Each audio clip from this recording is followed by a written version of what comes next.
السلام علیکم ورحمۃ اللہ وبرکاتہ۔ امید ہے کہ آپ سبھی حضرات خیر و عافیت سے ہوں گے۔ معزز ناظرین، ہمارے معاشرے میں عصر اور مغرب کے درمیانی وقت کو لے کر ایک بات بہت زیادہ مشہور ہے، اور یہ بات بالخصوص عمر دراز لوگوں میں بہت پائی جاتی ہے، چاہے وہ بوڑھی عورتیں ہوں، عمر دراز عورتیں ہوں یا عمر دراز مرد حضرات ہوں۔ وہ بات یہ ہے، کہا یہ جاتا ہے کہ عصر اور مغرب کے درمیان کا جو یہ وقت ہے، اس میں کوئی چیز نہ تو کھانی چاہیے اور نہ پینی چاہیے۔ اور وجہ اس کی یہ بتلائی جاتی ہے پوچھنے پر کہ جب انسان کا انتقال ہوتا ہے، آدمی جب مرتا ہے اور وہ نزاع کی حالت میں ہوتا ہے، تو اس وقت اس کو یہی وقت نظر آتا ہے، اور اس وقت میں شیطان اس کے پاس میں ایک پیشاب کا پیالہ لے کر آتا ہے۔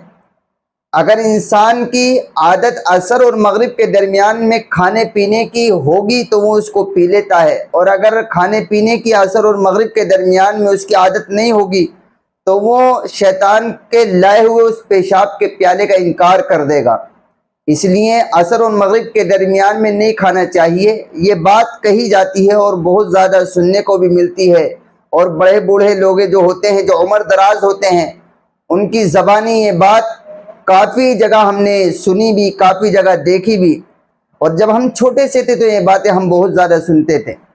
دیکھیں، اس بات کو ہمیں اچھی طرح سمجھ لینا چاہیے کہ اس بات کی شریعت میں کوئی اصل نہیں ہے، یہ من گھڑت بے بنیاد بات ہے، کہیں سے کہیں تک بھی اس کی کوئی اصلیت نہیں ہے۔ اس لیے ہمیں اس طرح کی باتوں پر کان نہیں لگانے چاہیے، اور اس طرح کی باتوں کو ہمیں ایک نظریہ اور عقیدہ نہیں بنانا چاہیے۔ یہ بے بنیاد بات ہوتی ہیں، محض من گھڑت ہوتی ہیں، اس لیے اس طرح کی باتوں سے اور اس طرح کی افواہوں سے ہمیں دور رہنا چاہیے۔ اللہ تعالی ہم سب کو عمل کی توفیق عطا فرمائے۔